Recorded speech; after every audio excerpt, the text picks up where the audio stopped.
અમે બધા પિક્ચર જોવા ગયેલા તો એમાં કઈક પેલો અદાલતનો સીન આવ્યો તો જજ એમાં એવું બોલ્યો કે ये अदालत 17वीं तारीख तक मुलतवी की जाती है તો આનો બાપો ઉભો થઈ ગયો કે ચાલો કે 17મી આવીશું કે ભોળા છે મારા બાપા. ભોળો ના કે ડોબો કહેવાય. ઓકે ઓકે શાંતિ રાખો યાર તમે લોકો.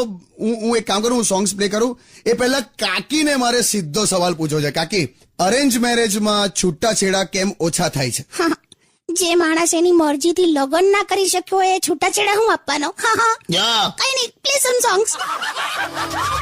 હું તો એમ માનું છું કે માણસે ઇજ્જત કમાવી જોઈએ. બાકી પૈસા તો અત્યારે ચાઇના પાસે પણ છે, પણ એની છે ઇજ્જત. વાહ કાકી, લાયા.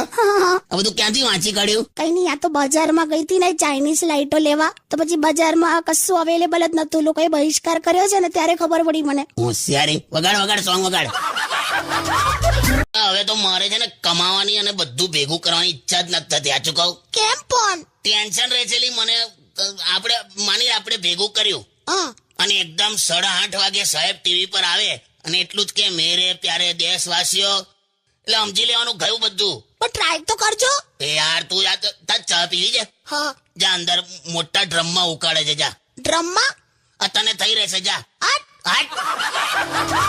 નવો મોબાઈલ? અરે આમણે તોડી નાખ્યો પરમ દિવસે. બે તોડી નહીં આવે, ખાલી કોણી વાગી હતી. હવે પણ તૂટી ગયો ને. શું યાર કાકા? સારું જ થયું, પણ કેટલું મોબાઈલ વાપરે છે આ ખબર તને? અરે એ બધું છોડો, મને સાંભળો, મને પૈસા આપો. શેના માટે? અરે રિચાર્જ કરાવવું છે મારે.